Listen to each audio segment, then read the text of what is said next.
Redmi 10 Prime हजुर हामीसँग आइसकेको छ Redmi 10 Prime र यो फोनको बारेमा म एकदमै धेरै एक्साइटेड पनि छु किनभने इन्ट्रेस्टिङ फिचर्स र एग्रेसिभ प्राइसमा Xiaomi ले यो फोनलाई चाहिँ अफिसियली नेपालमा लन्च गरिसकेको छ। फर्स्ट अफ अल यो फोनको प्राइसको कुरा गर्नुपर्दा दुईवटा भेरिएन्टमा यो फोनलाई नेपालमा देख्न सक्नुहुन्छ जसमा 464 लाई 20,399 यानी कि 21,000 पर्न जान्छ भने अर्को छ 128 लाई 23,399 यानी कि 24,000 पर्न जान्छ। एनीवे सुरुमा यो फोन अनबक्स गरौँ है त। फर्स्टमा चाहिँ यसरी तान्नुस् इजिली आउँछ। त्यसपछि हजुरहरूले व्हाइट कलरको मिनी पेपर बक्स देख्न सक्नुहुन्छ। यो भित्र के छ त्यो देखाउने छु। फर्स्टमा चाहिँ सिम इजेक्टर टुल रहेको छ। त्यसपछि हजुरहरूले एउटा चाहिँ Xiaomi को तर्फबाट डकुमेन्टेसन देख्न सक्नुहुन्छ। त्यसपछि अर्को चाहिँ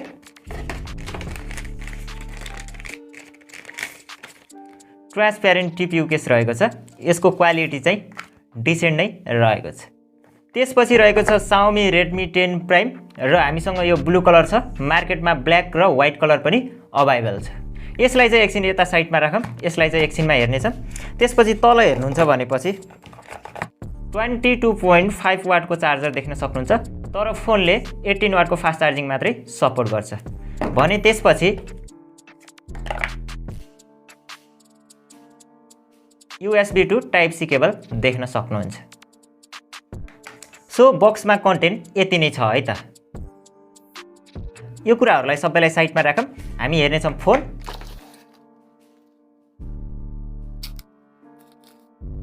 ओ my goodness shiny look at this एकदमै साइनी छ है। तर यसको पछाडि हेर्नुहुन्छ भने पोलिकार्बोनेट प्लास्टिक प्यानल पाउन सक्नुहुन्छ। यो चाहिँ प्लास्टिक प्यानल रहेको छ र फिंगरप्रिन्ट म्याग्नेट चाहिँ एकदमै धेरै रहेको छ है। हजुरले यसलाई चाहिँ विथआउट केस युज गर्नुहुन्छ भने स्क्रैच पनि एकदमै धेरै हुन सक्छ। सो केस लगाएर मात्रै युज गर्नु होला। मलाई चाहिँ यो साइनी डिजाइन चाहिँ एकदमै मन परेको छ। यो प्राइस पोइन्टमा one of the best design पाउन सक्नुहुन्छ। Time to start the phone. Look at display 6.5 इन्चको फुल HD प्लस IPS LCD डिस्प्ले पाउन सक्नुहुन्छ विथ 90 हर्ट्जको फास्ट रिफ्रेश रेट पाउनुका साथै 180 हर्ट्जको टच स्याम्पलिङ रेट पनि पाउन सक्नुहुन्छ। यो प्राइस पोइन्टमा कमै फोनहरुमा 90 हर्ट्जको फास्ट रिफ्रेश रेट 180 हर्ट्जको टच स्याम्पलिङ रेट र हजुरहरूले फुल HD प्लस डिस्प्ले देख्न सक्नुहुन्छ। र एउटा इन्ट्रेस्टिङ कुरा भिडियो मुभीहरु हेर्नुहुन्छ भने 45 हर्ट्ज, गेमिङ स्क्रोलिङ गर्नुहुन्छ भने 90 हर्ट्जमा अटोमेटिकल्ली शिफ्ट हुन्छ। That is great. त्यसैगरी अब कुरा गरौँ यो फोनको परफर्मेन्सको बारेमा र परफर्मेन्सको कुरा गर्नुपर्दा ओल्डको फर्स्ट mediatek G88 प्रोसेसर यो फोनमा देख्न सक्नुहुन्छ which is very capable processor. In fact हजुरहरूले mediatek Helio G85 चलाउनु भएको छ भने त्यो भन्दा चाहिँ 15% बुस्ट परफर्मेन्स देख्न सक्नुहुन्छ भने 2,45,000 चाहिँ बेन्चमार्क यो फोनको अन्तुतो स्कोर रहेको छ। LPDDR4X RAM र eMMC 5.1 को स्टोरेज टाइप पनि पाउन सक्नुहुन्छ।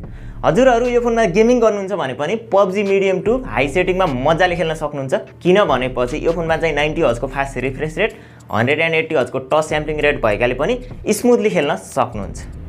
त्यसैगरी अब भने कुरा गरौँ यो फोनको क्यामेराको बारेमा र क्यामेरा चाहिँ यो फोनको एउटा हाइलाइट पनि रहेको छ जसमा चाहिँ 50 मेगापिक्सलको क्वाड क्यामेरा सेटअप पाउन सक्नुहुन्छ जुन क्यामेरा चाहिँ एकदमै नयाँ पनि रहेको छ। 50 मेगापिक्सलको प्राइमरी सेन्सर, 8 मेगापिक्सलको अल्ट्रा वाइड एंगल लेन्स, 2 मेगापिक्सलको मैक्रो लेन्स र 2 मेगापिक्सलको डेप्थ सेन्सर पाउन सक्नुहुन्छ भने सेल्फीमा पंच होल डिस्प्लेमा 8 मेगापिक्सलको सेल्फी क्यामेरा पाउन सक्नुहुन्छ। र क्यामेरा एपको फिचर्सको कुरा गर्नुपर्दा 1080p 30 fps मा भिडियो रेकर्डिङ गर्न सक्नुहुन्छ। स्लो मोसनको सपोर्ट रहेको छ। नाइट मोड, प्रो मोड पनि रहेको छ। मलाई यो फोनको क्यामेरा क्वालिटी चाहिँ डिसेन्ट नै लाग्यो। केही फोटोहरु खिचेको छु। हजुरहरूलाई कस्तो लाग्छ कमेन्ट पनि गर्न सक्नुहुन्छ।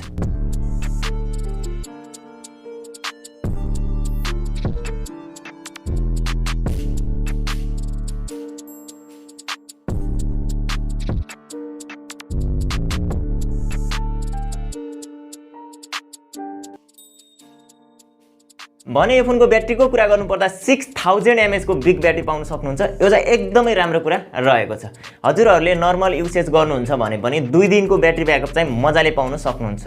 यदि हजुरहरू हेभी युसेज गर्नुहुन्छ भने पनि एक दिन चाहिँ मजाले ब्याट्री ब्याकअप यो फोनले दिन्छ। र हजुरहरूले इन दी बक्समा 22.5 वाटको फास्ट चार्जिङ देख्न सक्नुहुन्छ तर यो फोनले 18 वाटको फास्ट चार्जिङ मात्रै सपोर्ट गर्छ भने एउटा इन्ट्रेस्टिङ कुरा के रहेको छ भने 9 वाटको रिभर्स चार्जिङ सपोर्ट पनि पाउन सक्नुहुन्छ। यो चाहिँ एकदमै राम्रो कुरा रहेको छ। सेन्सरको कुरा गर्नुपर्दा side mounted fingerprint, face unlock पाउन सक्नुहुन्छ। यी दुवै एकदमै फास्ट पनि रहेका छन् भने हजुरहरूले आईआर रिमोट कन्ट्रोल पनि पाउन सक्नुहुन्छ। बाँकी फिचर्सको कुरा गर्नुपर्दा यो फोनमा चाहिँ ड्युअल स्टिरियो स्पिकर पाउन सक्नुहुन्छ। यो चाहिँ एकदमै राम्रो कुरा रहेको छ। यो प्राइस पोइन्टमा कुनै पनि ब्रान्डले ड्युअल स्टिरियो स्पिकर अहिलेसम्म दिएको नै छैन। भने 3.5 mm ज्याक पोर्ट पनि यो फोनमा देख्न सक्नुहुन्छ। ओभरअल यो फोनको बारेमा भन्नुपर्दा चाहिँ डिस्प्लेले मलाई एकदमै धेरै इम्प्रेस गरेको छ। पर्फर्मेन्स पनि एकदमै राम्रो छ। क्यामेरा डिसेन्ट नै लाग्यो मलाई। ब्याट्री ब्याकअप पनि राम्रो पाउन सक्नुहुन्छ। भने यो फोनको प्राइस वाउ, Xiaomi ले एउटा अलराउन्डर एउटा प्याकेज नै भएको फोन नेपालमा लन्च गरेको छ। यदि हजुरहरू यो प्राइस पोइन्टमा एउटा राम्रो खालको अलराउन्डर फोन किन्ने सोचमा हुनुहुन्छ भने यो फोन चाहिँ हजुरहरूको लागि एउटा एकदमै राम्रो अप्सन रहेको छ। स्पेशल्ली हजुर गेमर हो र लो प्राइसमा एउटा राम्रो गेमिङ फोन चाहिएको छ भने यो फोनतिर डेफिनेटली हजुर जान सक्नुहुन्छ। बाँकी हजुरहरूलाई यो फोनको बारेमा के लाग्यो कमेन्टमा भन्नु होला भन्दै आजको भिडियो चाहिँ यहीँ सकिन जान्छ। अर्को भिडियोसम्मको लागि गुड बाई।